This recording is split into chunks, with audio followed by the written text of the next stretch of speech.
Ce balado est propulsé par Kaleido, l'épargnitude qui en fait plus. Bienvenue dans l'univers à la hauteur de nos tout-petits. Je m'appelle Maggie Bélanger et cette semaine, je me suis dit, je dévoue l'épisode à la base du couple. Avez-vous écouté l'épisode 29 sur le sexe chez les parents? Eh bien, si vous ne l'avez pas fait, je vous invite à le faire en complément de cet épisode. Vous allez voir, ça se marie très bien. Eh bien, on a appris dans cet épisode-là, et même sur les réseaux sociaux, si vous suivez, entre autres sur Instagram, Maman Sexo, alias Lauriane Hélène Gauvin, qui est sexologue, qu'à la base du couple, eh bien, ce n'est pas le sexe. Et non, c'est la connexion.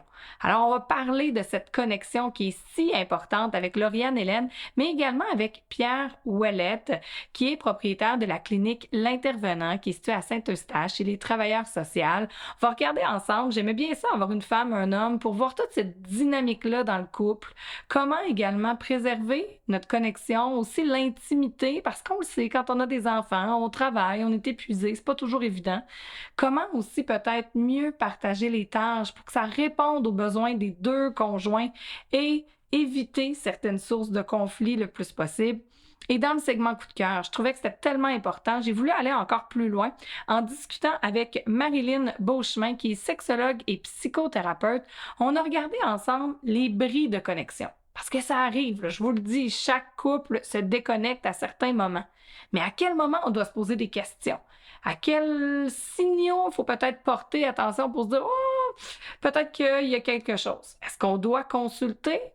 Est-ce qu'on persévère ou on s'acharne? Bref, toutes des questions que j'ai posées à Marilyn. On va décortiquer ça dans un segment coup de cœur. Je pense vraiment que c'est un épisode important pour les couples, tout particulièrement les couples parents qui nous écoutent, afin qu'ensemble, nous soyons à la hauteur de nos tout-petits.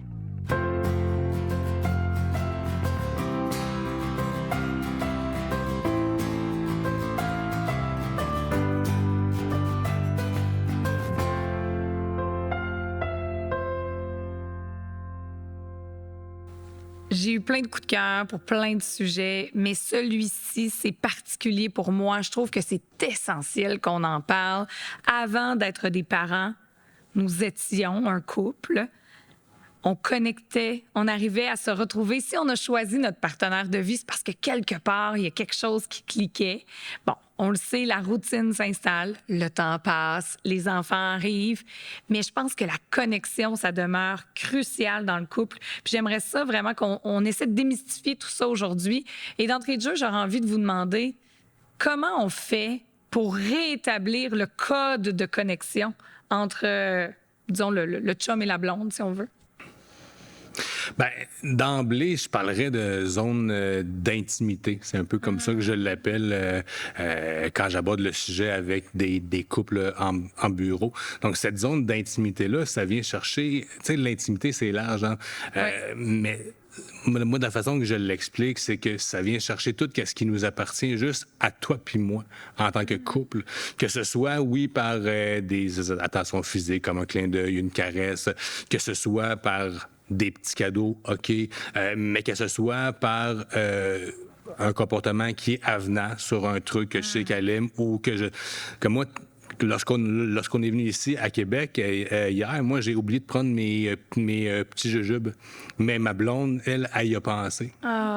C'est niaiseux, mais c'est une zone d'intimité que juste elle qui sait que j'aime faire. Oui, c'est vrai. Fait que c'est un peu cette zone d'intimité-là qui, à mon sens, devrait être mise en valeur puis faire ressortir un peu.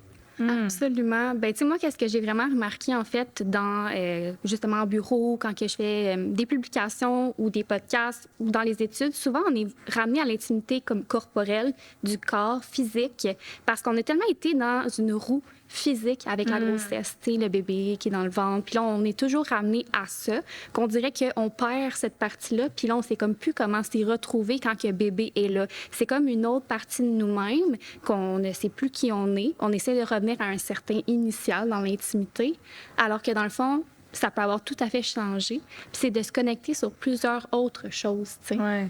Mais justement, qu'est-ce qu'on fait si ça a changé, puis on n'aime pas vraiment ce que c'est devenu?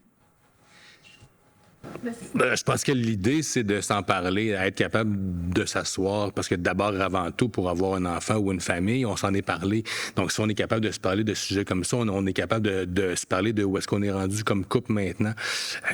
Une des façons qui pourrait être faite, par exemple, c'est qu'on sorte de la maison, on s'en va ailleurs, dans un endroit neutre, puis on discute, on prend une bière, un verre de vin, un café, on jase, puis on s'en parle pour ajuster la zone d'intimité dans un contexte d'évolution, puis de progression, puis de changement. Donc, sans reproche, par contre, hein, dans un ton le plus ouvert possible. J'imagine on essaie peut-être de parler au juge, de la façon dont nous, on agit ou ce qu'on pourrait aimer, mais sans tomber justement dans le jugement puis dans les attentes par rapport à ce qu'on veut que l'autre soit pour nous. En fait, c'est qu'on trouve tellement peu de moments pour communiquer quand on est dans une roue parentale, justement d'avoir des enfants, puis ça devient plus nécessairement notre priorité, le couple. Comme la priorité, c'est l'enfant pendant une certaine période de temps, et ensuite, bien, on commence à être un petit peu plus dans notre individualité, puis le couple revient dans les choses importantes. Mais dans toute cette période-là, qu'il y a eu une séparation, en fait, là, comme un peu physique puis émotionnel, Mais des fois, quand on allait, tout ça aussi, on est pris hormonalement aussi.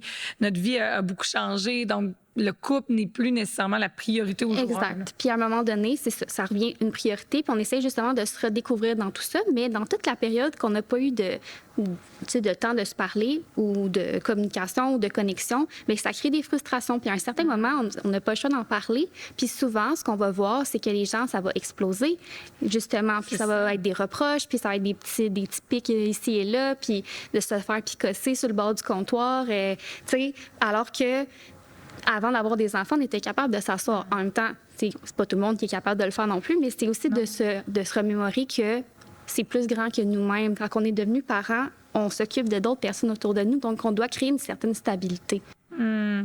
Mais si la marmite, justement, elle explose, là, on commence avec vraiment de bonnes intentions, mais tu l'as dit, parfois, les couches, elles se sont accumulées, les blessures se sont accumulées également, et là, à un moment donné, bouf, ça explose.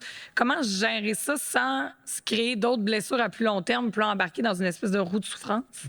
Bien, une des façons que je propose à mes clients, je leur parle des ministères. Donc, est-ce qu'on peut s'attribuer des ministères? Si, par exemple, je le sais que ma blonde, c'est elle qui est plus à l'aise avec les devoirs et l'encadrement scolaire, bien, c'est elle qui est au ministère de l'Éducation. J'aime ça. Moi, je peux être le ministère, puis on peut même en inventer, le ministère de l'hygiène de la maison, le ministère de la sécurité publique, bref. Le ministère de la planification des rendez-vous des enfants, tu sais, tout ça, là. Exactement. Toutes les petites tâches peut-être qu'on fait, puis là, ça nous amène un peu à la charge mentale, mais des fois, toutes les petites tâches qu'on fait et qui sont pas vues de l'autre, pas par mauvaise volonté, mais juste parce qu'on le sait pas. Mais là, j'aime ça. Si on définit des ministères, on va peut-être se rendre compte qu'il y a quelqu'un qui a comme 20 ministères, puis l'autre en a 5. Ben, c'est parce que j'aime ça que tu dises le mot charge mentale, parce qu'on a malheureusement utilisé ça un peu n'importe comment, mais ça existe pour vrai. Ça existe pour vrai, puis l'idée, c'est de comprendre que c'est difficile d'avoir une communication, puis une confiance, puis une relation saine en tant que couple, si on a une charge mentale qui est trop lourde à vivre avec. Donc, l'idée, c'est d'être capable de s'asseoir, de s'attribuer des ministères dans lesquels on se sent bien. L'idée, c'est pas d'en avoir tout le temps égal, mais c'est d'être capable de dire, OK, mais regarde, écoute, chérie, moi, je me sens meilleur dans ça, moi, je me sens compétent dans ça. Et à partir de là, ben, est-ce que tu peux me faire confiance? Tu sais, supposons que c'est ma blonde qui est dans le ministère de l'Éducation, donc c'est elle qui fait les devoirs. Une soirée, elle s'en va souper avec ses chums de filles. Ben, ça se pourrait-tu? J'allais lui demander conseil, puis dire, hey, écoute, tu sais, là, le petit par rapport à tel truc, s'il boque, tu me conseilles quoi? J'aime le côté de s'attribuer des ministères. C'est de se responsabiliser aussi en tant que parent. Puis ça, des fois, on a de la misère à le faire. Certains parents ont de la misère à le faire. Donc, je ne veux pas généraliser, mais on le voit dans la charge mentale. Souvent, c'est les papas qui ont plus de difficultés parce qu'ils n'ont pas été... ça n'a pas été enseigné, en fait, tout simplement dans leur socialisation, dans leur manière d'être. Puis là, en devenant parent, dans la société qu'on est aujourd'hui, où est-ce qu'on est vraiment conscient de tous les enjeux, de la charge mentale, puis qu'on essaie d'aller dans une parentalité plus sécurisante, bienveillante. On évolue nécessairement en tant qu'être humain. Puis justement, c'est important de se responsabiliser en tant que parent et de se questionner à savoir c'est quoi mes forces, c'est quoi mes limites, mais aussi de prendre responsabilité en prenant un ministère, justement. Et mes forces, j'aime ça parce que combien de papas, puis c'est d'ailleurs le thème d'une autre émission, mais disent, j'ai l'impression que j'en fais beaucoup, mais c'est jamais assez. Ou telle chose, tel ministère, je me sens pas à l'aise de le prendre, j'ai l'impression que je suis pas bon. Donc, ça aussi, peut-être que l'idée de dire je l'ai choisi, bien, chacun, on va avec nos forces. Bon, évidemment, il risque d'en rester quelques-uns, peut-être un peu moins intéressants au milieu. Mais ça, on peut discuter, on peut s'y attribuer. Et j'imagine aussi, c'est pas fixe dans le temps. Dire, exemple, l'hygiène de la maison, j'aime moins ça. C'est correct, je le prends pour un bout, mais après ça, je te le redonne par contre. Tu sais, on partage. Bien, c'est-à-dire que c'est un teamwork, hein, c'est un travail en équipe, parce que d'abord, avant tout, un couple, c'est un duo, c'est une équipe qui travaille ensemble, qui ont décidé d'avancer dans un but commun, c'est de faire une famille, entre autres.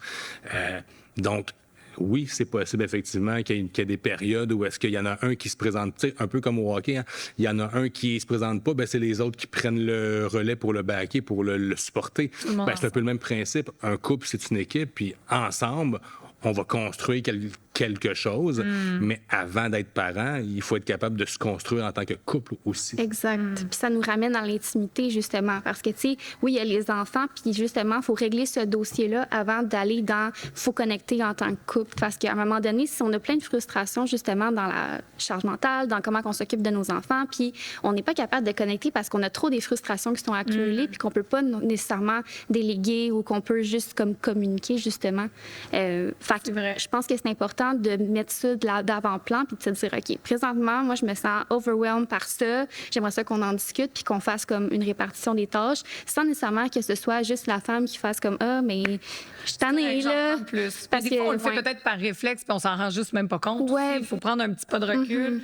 Être honnête envers nous-mêmes et envers le couple, puis dire, OK, on va prendre le temps de regarder ça. Oui, bien, j'avais fait une publication, en fait, sur la charge mentale, puis comme de déléguer, justement. Puis j'avais eu des commentaires un peu par rapport à ça qui m'ont fait vraiment réfléchir, justement, parce que je parlais, tu sais, de déléguer. Puis c'est souvent ça qu'on va voir, tu sais, la mère peut déléguer, ça trouve que c'est trop intense. Faire tel appel, telle chose. Ouais, en même temps, si on ne le répète pas 10 fois, c'est pas fait. Fait que là, au final, la charge mentale, elle est là quand même. Exactement, c'est ça. Fait que je me suis fait quand même dire des commentaires comme ça qui étaient super pertinents, puis une critique qui était pertinente, justement. Puis ça m'a mis en remise en question pour savoir est-ce que c'est tant la bonne approche à avoir. Puis je pense que c'est de se questionner aussi sur tout ça, mais aussi les pères de se dire, ah, OK, peut-être que oui, c'est vrai, ça rajoute la charge mentale. Fait que je vais me responsabiliser puis faire une différence dans tout ça, tu sais. Et je vais me responsabiliser. Donc, si je le sais que le rendez-vous, je vais l'oublier, je vais me mettre des rappels dans mon téléphone. J'attendrai pas que ma blonde le fasse. D'un autre côté, c'est ça. Des fois, on le fait. Donc, je pense que l'idée de discuter, d'établir ça, mais qu'est-ce qu'on fait justement puis pour clore ça puis revenir à la connexion? Mais si on en discute et l'autre partenaire comprend pas, parce que encore maintenant, pour bien des gens, bien des gars très bienveillants quand même en général, voyons, la charge mentale, ça n'existe pas, j'en fais des choses.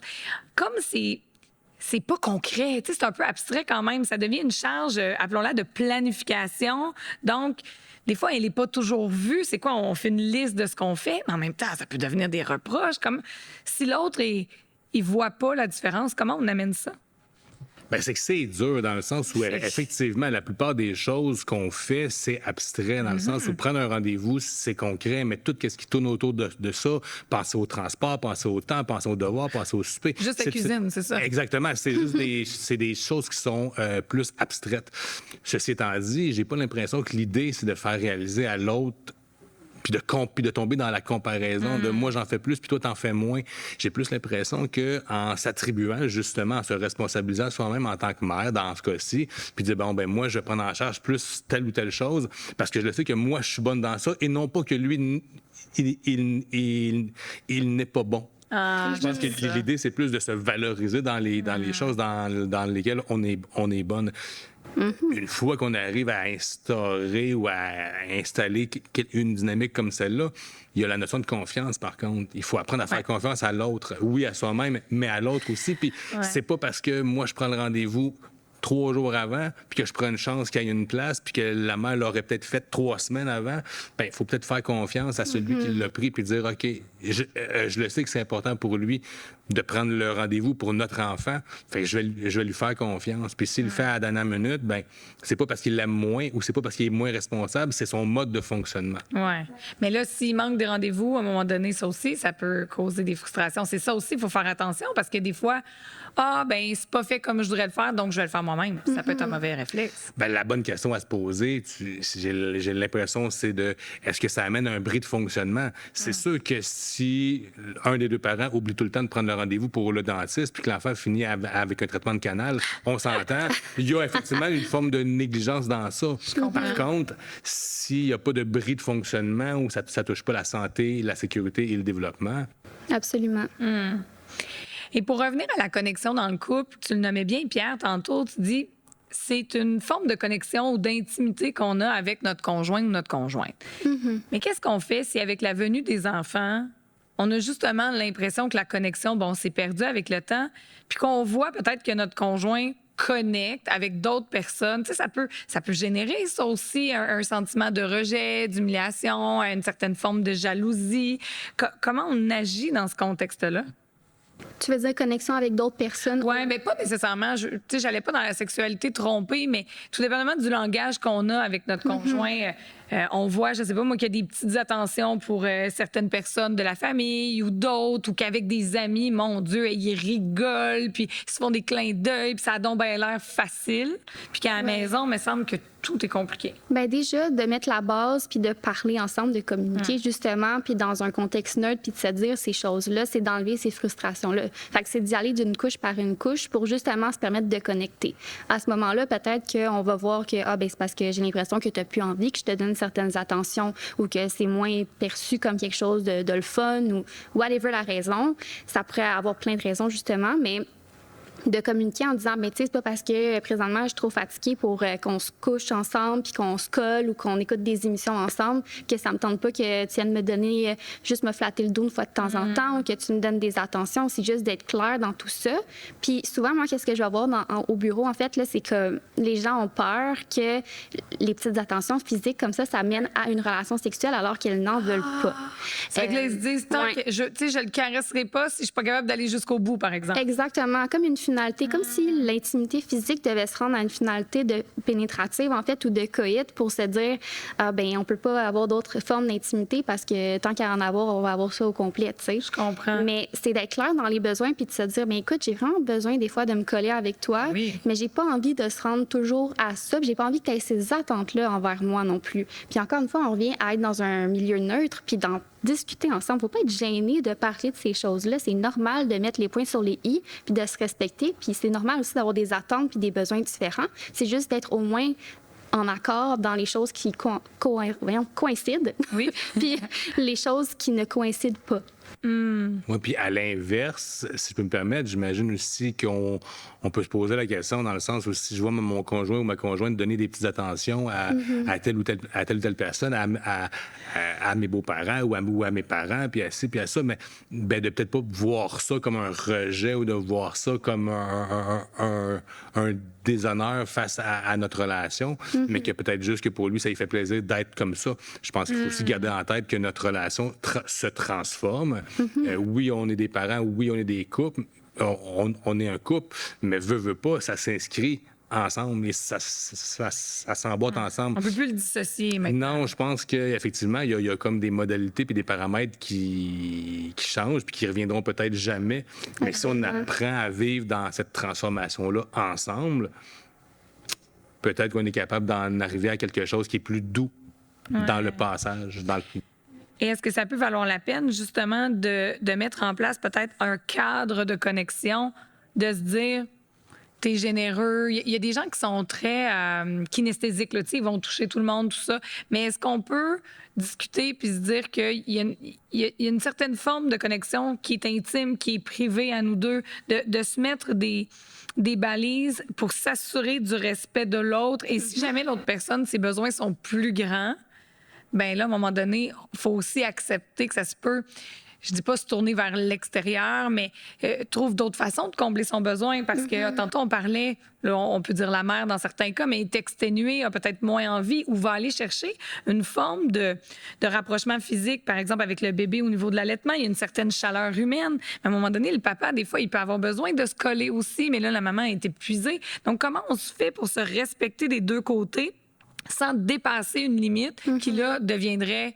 inacceptable? C'est normal de se faire un cadre de limite. Je pense que c'est complètement sain et ça, même avant d'avoir des enfants. Okay. On devrait tous, en tant que couple, avoir un genre de contrat qui nous dise, moi, je te laisse aller jusque-là, puis moi, je te laisse aller jusque-là pour justement, tu sais, il y a des couples qui sont ouverts, des couples polyamoureux. Je veux dire, il faut quand même déterminer ce qu'on est à l'aise, ce qu'on n'est pas à l'aise. Souvent, on va parler, par exemple, d'infidélité comme un bris de contrat, justement, parce qu'on s'est dit, on va être exclusif, bien, la personne a fait un bris de contrat. C'est souvent comme ça qu'on va aller travailler l'infidélité avec un couple. Ceci étant dit, reste que aller chercher le besoin physique, ça reste que il faut se responsabiliser aussi individuellement en se disant, si on parle de sexualité vraiment en tant que telle, bien, si les besoins sont pas pareils, puis que justement, il faut être compréhensif, tu sais, avec la réalité de la maman, c'est de se dire, OK, bien, qu'est-ce que je préfère de plus pour qu'elle soit moins fatiguée, ou qu'est-ce que je préfère, moi, pour me responsabiliser dans mon besoin. Donc, si c'est, mettons, une sécrétion de cytocine parce que l'orgasme fait du bien, il y a d'autres façons d'aller chercher le cytocine. On peut aller chercher le cytocine en écoutant un film drôle, en allant s'entraîner, en allant faire plein d'activités qui vont apporter justement le bien-être, juste aller marcher avec ses enfants, coller nos enfants. Plein d'activités peuvent ramener à ce sentiment de bien-être-là, puis de plénitude, en fait. Au-delà de l'acte sexuel comme tel. Exactement. Ah, c'est intéressant. Oui. Fait que, tu sais, c'est de se ramener à la base en disant, bien, il n'y a pas juste ça. Puis pourquoi est-ce qu'on est ensemble en ce moment? C'est pas juste à cause qu'on a connecté sexuellement. Notre couple n'est pas basé sur la sexualité, sur le physique. Il y a d'autres choses qui font que notre contrat fonctionne, tu sais. Oui.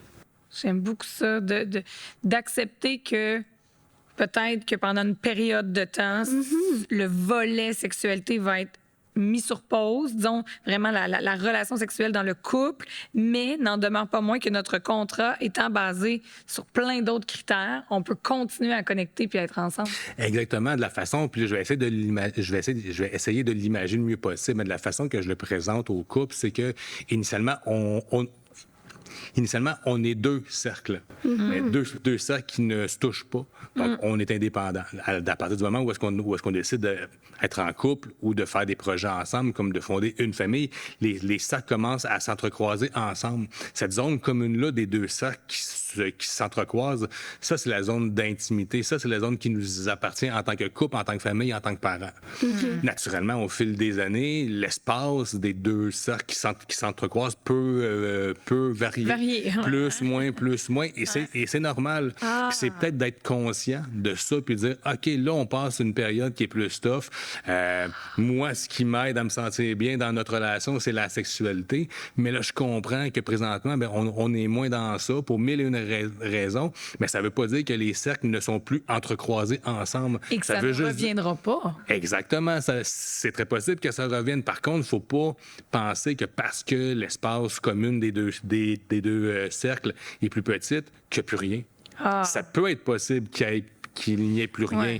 Dans la mesure où on se pose réellement la question, est-ce que j'ai un de mes besoins qui est, dans ce cas-ci, le besoin sexuel qui est peut-être moins répondu, mais est-ce que j'ai d'autres besoins de couple qui sont répondus, comme la collaboration, la confidence, et ainsi de suite?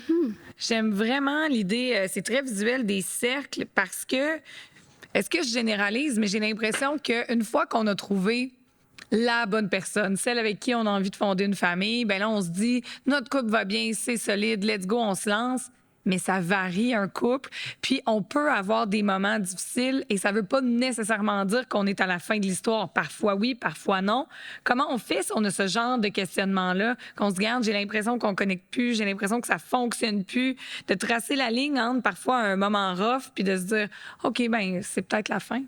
Bien, ça se peut que ça fonctionne plus, ça se peut que le contrat ne se tienne plus puis qu'on doive le briser, tu sais. On revient un peu dans l'entreprise de la famille et tout, mais si on n'est pas capable de communiquer, nécessairement, moi, je pense que d'aller consulter, c'est quelque chose de très important, là, on s'entend, tu sais, d'aller en thérapie de couple, là, ça peut être vraiment aidant. Si c'est vraiment rendu à un certain point où est-ce qu'on est juste plus capable de communiquer puis qu'on est juste pas capable de trouver un point d'entente puis que c'est juste too much, tu sais. Ça, c'est possible aussi, mais je pense que de base aussi, de se responsabiliser. Tu sais, on parlait justement de la charge mentale. Tu sais, il y a plein de podcasts qui abordent ça, il y a des livres qui abordent ça. Fait que c'est aussi d'aller lire ces choses-là puis de se dire, ah ben écoute, j'ai trouvé ce passage-là. Si, mettons, communiquer avec des mots, nous-mêmes, avoir une discussion, c'est trop difficile. Mais des fois, tu sais, de s'envoyer des extraits, puis justement, après ça, d'élaborer une discussion au travers de tout ça, ça peut être quelque chose de vraiment intéressant. Mais oui, ça se peut que on ne sait pas à quoi on s'attend à...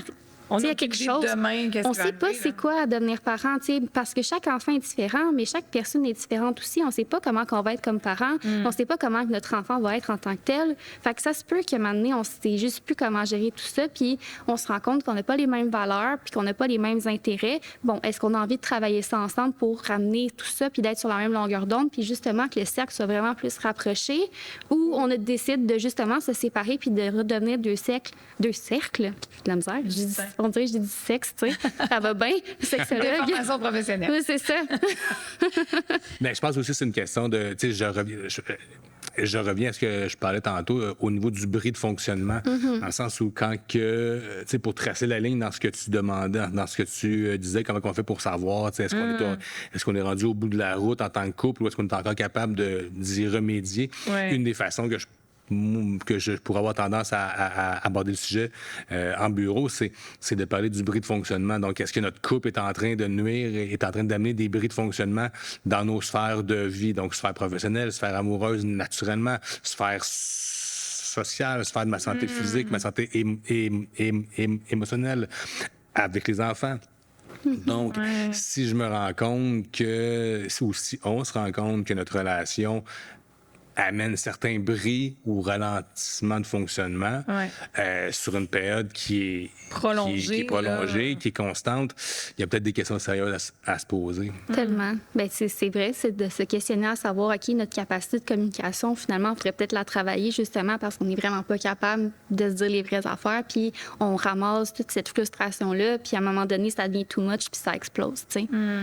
Mais ce que je retiens beaucoup de notre entretien, se responsabiliser, savoir vraiment qu'est-ce qu'on veut, quels sont nos besoins, communiquer, évidemment, pour mettre ça ensemble. Et une phrase que tu as dit, Pierre, les couples, ça se peut qu'on ait des bourrofs, puis il faut l'accepter que le couple parfait qu'on voit sur Instagram, ça sera pas 365 jours par année pour toute notre vie. Puis ça mène pas nécessairement à la séparation, peut-être, mais posons-nous les questions, puis parlons-nous avant de mettre un point final à tout ça. Merci beaucoup. On a vu dans l'épisode que l'intimité d'un couple va évoluer vraiment avec la parentalité. Et dans le segment Coup de cœur, j'ai donc la chance de discuter avec Marilyn aujourd'hui pour qu'on puisse voir un peu comment cette connexion-là peut évoluer dans le couple. Bonjour Marilyn. Bonjour Maggie. D'abord, rassure-nous. Si avec notre conjoint, notre conjointe, on sent parfois qu'il y a une déconnexion, parce qu'on l'a dit, la connexion est à la base du couple et non pas la sexualité, eh bien, si on a envie des moments de déconnexion, est-ce qu'il faut paniquer? Est-ce qu'on n'est pas normal? Non, au contraire, c'est bien de le dire tout de suite, Maggie, c'est normal. Tous les couples vivent leur déconnexion amoureuse. Il faut comprendre aussi que, en fait, ça m'amène plutôt à définir brièvement la connexion amoureuse. La connexion, là, c'est le sentiment d'être vu, c'est le sentiment d'être compris, c'est le sentiment d'être valorisé, c'est le sentiment d'être entendu. Donc, on peut s'imaginer que dans notre vie quotidienne, avec la charge familiale, le travail, les tâches, on ne peut pas toujours être dans l'écoute. On ne peut pas être toujours aussi disponible aux besoins de notre partenaire. Alors, des moments où on se sent moins écouté, moins compris, moins valorisé, c'est sûr que ça va arriver dans toutes les relations amoureuses. Marilyn, on l'a dit, c'est normal qu'il y ait des moments de déconnexion. Mais est-ce qu'on a peut-être des signaux qu'on devrait observer davantage, à savoir, là, on se déconnecte, disons, de plus en plus souvent? Est-ce que c'est normal puis il faut persévérer parce qu'on le sait que c'est pas facile d'être en couple lorsqu'on est parent? Ou à un moment donné, ça devient de l'acharnement? Quels signaux on doit regarder? Les signaux qui sont à regarder, c'est principalement les réactions qu'on va avoir lorsqu'on vit des moments de déconnexion. Les réactions, c'est quand on cède là, à la tendance à vouloir critiquer, à reprocher, à se blâmer, à se défendre, à se retirer. Alors, quand on commence à être plus dans nos réactions et de plus en plus souvent en réaction aux propos, aux demandes, aux propositions du partenaire, c'est sûr que là, ça commence à être des signaux à prendre en considération. L'important, c'est de reconnaître nos réactions lorsqu'on sent qu'on est déconnecté ou lorsque quelque chose nous contrarie ou qu'on n'est pas en accord avec ce que notre partenaire nous dit ou nous demande. Alors, les couples heureux, entre autres, c'est pas des couples qui sont sans déconnexion, qui vivent pas de moment de déconnexion. C'est des couples qui arrivent à plus facilement reconnaître les déclencheurs, donc les situations qui les affectent, et à reconnaître d'un point de vue individuel leur propre réaction aussi dans les moments de déconnexion. Alors, quand on arrive à plus facilement reconnaître nos réactions, bon, on peut aussi plus facilement s'engager à revenir vers notre partenaire, à lui nommer, hey, je suis désolée, chérie, tantôt je t'ai mal parlé, j'étais bête, c'est pas contre toi, j'ai passé une mauvaise journée, je suis exténuée. Alors, on arrive à plus facilement reconnaître nos réactions et donc encourager une communication qui va devenir beaucoup plus efficace, beaucoup plus Ouais. sécure aussi. Et je reviens à la définition que tu as donnée tout à l'heure de la connexion. On veut être vu, on veut être entendu, on veut être compris de notre partenaire, mais ça me ramène, on dirait, à nos propres besoins.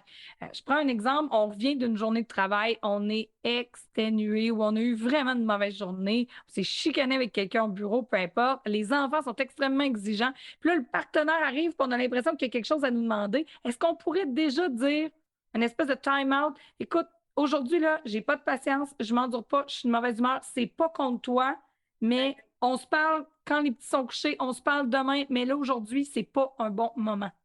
Tout à fait. Tu nommes quelque chose de très important ici, Maggie, c'est déjà de pouvoir annoncer. Est-ce qu'on est disponible en ce moment? Est-ce on se retrouve dans un moment où c'est opportun de se dire qu'on a eu une mauvaise journée ou de parler de ce que notre partenaire a besoin ou nous-mêmes de pouvoir aller vers le partenaire?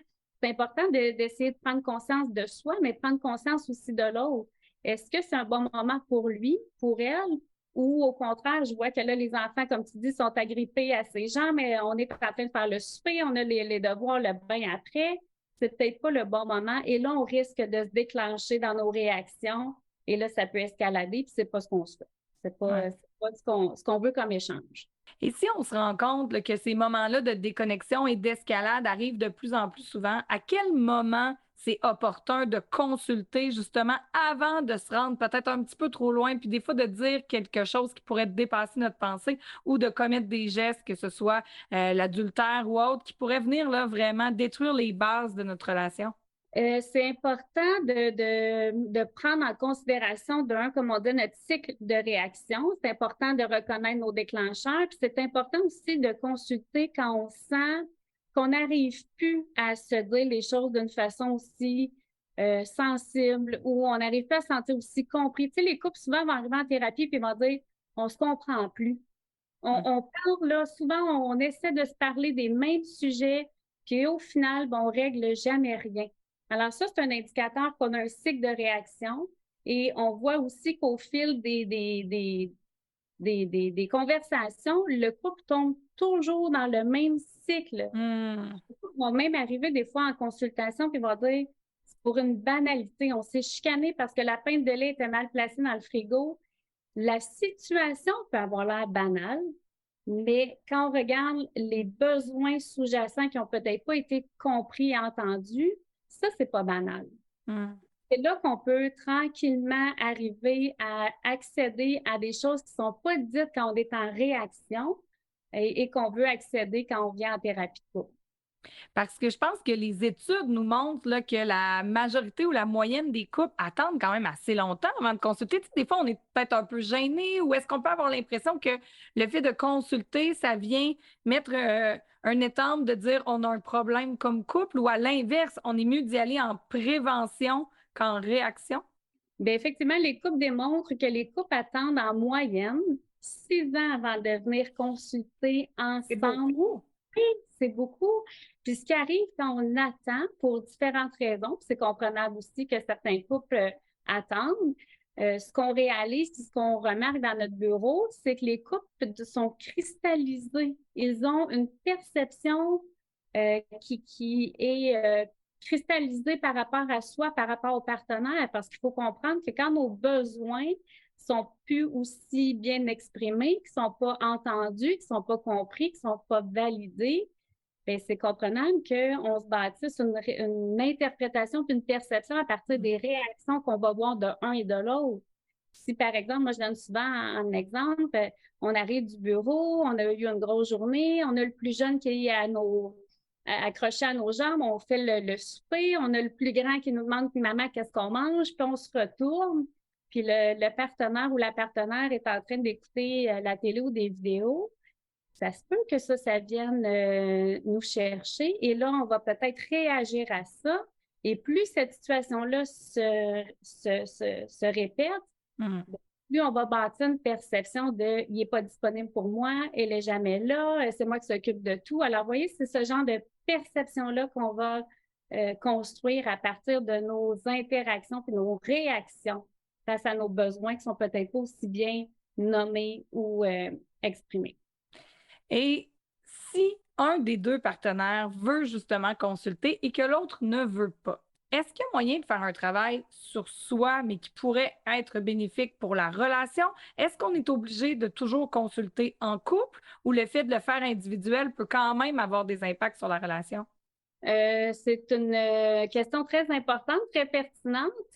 En fait, c'est sûr que il y a une possibilité d'aborder certains sujets qui concernent le couple, mais il ne faut pas oublier que le couple, c'est une dynamique. Alors, on est deux. Et quand on a seulement une moitié, un partenaire du couple qui vient consulter seul, on est aussi, nous, thérapeutes, un peu biaisés du fait qu'on prend la version de ce que la personne nous partage. Sa perception. L'interaction et sa perception. Alors, on n'a pas accès à l'interaction entre les deux partenaires. Ceci étant dit, c'est aussi important quand même que quand la personne vit une certaine souffrance, une certaine insatisfaction, voire même une détresse dans sa relation de couple et que malgré ses demandes de consultation en couple, l'autre partenaire refuse, bien, c'est sûr que de consulter seul peut devenir aussi une avenue importante. Il y a des choses qui peuvent sortir de cette thérapie individuelle-là qui peuvent servir, mais tôt ou tard, on arrive à une impasse dans la thérapie individuelle lorsqu'on aborde des problématiques de couple. Je comprends. Et en terminant, basé sur ta pratique, ce que tu vois justement dans ton bureau, aurais-tu peut-être certains trucs, astuces pour apprendre peut-être à mieux nommer ce qu'on ressent justement pour aider à avoir des interactions plus fluides et des moments de déconnexion les moins fréquents, j'allais dire, mais pas juste fréquents, les moins envenimés. Parce que se déconnecter, je le répète, on le dit, c'est normal, mais c'est vraiment ce qu'on fait, comment on réagit à ce moment-là qui devient crucial. Les meilleurs moyens, je pense, plutôt que d'emblée, je vais proposer, c'est l'observation. Ça a l'air vraiment banal, hein, d'apprendre à s'observer, mais c'est déjà un très bon point de départ. Si moi, en relation, j'arrive à voir mes propres réactions quand je me sens pas écoutée, quand je me sens pas vue, quand je me sens pas considérée ou comprise, bien, c'est déjà une belle façon de pouvoir travailler sur notre dynamique en nommant, par exemple, à mon partenaire, je suis désolée, je t'ai dit sous forme de reproche tantôt que tu étais pas disponible pour moi. Je t'ai peut-être plus critiqué de ne pas avoir fait telle chose plutôt que de partager que j'ai besoin de toi, que j'ai besoin d'aide, que je nous sens loin. Alors, déjà, d'être capable de s'observer, de s'auto-observer, c'est une belle façon aussi de pouvoir travailler à changer nos propres pas de danse. Et en changeant nos pas de danse, ben notre partenaire peut aussi prendre conscience de ses propres réactions et donc changer lui aussi ses pas de danse qui changent au final la dynamique. Oui, Quand oui, on certainement. arrive à parler d'une façon aussi un peu plus sensible, moins réactive, ben déjà, on peut se sentir beaucoup plus connecté. C'est sûr que je pense que c'est moins confrontant puis on se sent moins rejeté si on se fait dire je suis à bout de souffle, j'ai besoin de toi. Est-ce que ce serait possible que tu en fasses davantage, que tu fais jamais rien, c'est toujours moi qui fais tout, puis là, ça s'envenime, puis on dirait que déjà, juste dire ces mots-là, on se sent émotif. Exact. C'est le même besoin, au fond, qui n'est pas répondu, mais j'avoue que la façon de s'exprimer, ça joue pour beaucoup. Mais quand l'émotion est au rendez-vous, c'est pas toujours évident, donc s'observer. s'observer, puis en même temps, tu nommes un mot très important, c'est l'émotion. Je sais qu'on est tanné, certains sont tannés d'entendre parler d'émotions, surtout quand on est en thérapie de couple, on entend, oui, mais à quoi bon parler de nos émotions? Puis qu'est-ce que ça change de parler de qu'est-ce que je ressens? Bien, c'est ça notre moteur de changement. C'est ça qui va servir d'instrument de changement dans notre dynamique. Quand on parle avec notre cœur, c'est là où on se sent touché, on se sent déjà plus proche, on se sent plus sensible. C'est ça qu'on va apprendre aussi à dire parce que la connexion amoureuse fait référence à notre besoin d'attachement. Besoin d'attachement, c'est sentir qu'on peut compter sur l'autre, qu'on est important pour l'autre, qu'on peut se fier, c'est ça qu'on veut nommer, c'est ça qu'on va encourager comme expression des besoins et ça passe par ce qu'on ressent, par nos émotions, par nos peurs, par nos besoins.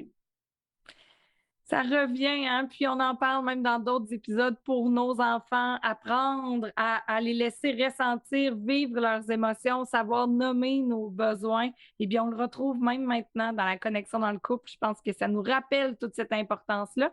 Et j'aimerais juste dire, si on a de la difficulté à le faire, c'est normal, c'est pas nécessairement facile, on se tape pas sur la tête, puis on essaie simplement, j'aime beaucoup ça, de s'observer puis faire « Ah, la réaction peut-être ». Puis il n'est jamais trop tard pour s'excuser, hein, si on se rend compte en s'observant que c'était pas toujours ça. Parce que quelqu'un, comme tu disais tantôt, on est des humains, là, deux personnes qui se parlent toujours là, de façon harmonieuse, sans jamais lever le ton, puis s'écrire des petits mots d'amour, c'est pas la vraie vie. Là. On voit ça dans des films, là, mais c'est pas la vraie vie. C'est pas la vraie vie. Puis déjà, de pouvoir normaliser qu'on est des humains, puis qu'en tant qu'humains, c'est sûr qu'on va vivre des situations, on va avoir des mauvaises journées qui vont influencer notre humeur. Et donc, ça va tous nous arriver de se parler sur un ton de voix un peu plus bête, de porter moins attention à ce que notre partenaire nous raconte. Et déjà d'être capable de le reconnaître, c'est une autre belle façon de démontrer un engagement puis une sensibilité à l'autre. Merci beaucoup, Marilyn. Et voilà, c'est ce qui complète cet épisode. N'hésitez pas à me partager vos commentaires, vos suggestions, soit sur la page Facebook ou Instagram du balado à la hauteur de nos tout-petits. Vous pouvez également, si vous nous écoutez via YouTube, mettre un pouce pour nous donner vos commentaires, vos suggestions en dessous de l'épisode. Si vous le faites sur une autre plateforme de diffusion, n'hésitez pas également à mettre des étoiles, des commentaires. J'aime vous entendre. Et vous le savez, plus vous commentez, plus le contenu est partagé, eh bien, ça me permet de vous offrir encore gratuitement d'autres épisodes de balado. Merci à mes invités aujourd'hui, Pierre Ouellette de la clinique L'Intervenant, Lauriane Hélène Gauvin, alias Maman Sexo, et Marilyn Beauchemin, qui est sexologue et psychothérapeute. Merci à Sylvain Berger-Thibault du Studio 706. Merci à Kaleido, le ré qui en fait toujours plus. Je m'appelle Maggie Bélanger et c'est un plaisir pour moi de vous accompagner chaque semaine afin qu'ensemble, nous soyons à la hauteur de nos tout-petits. Bye bye!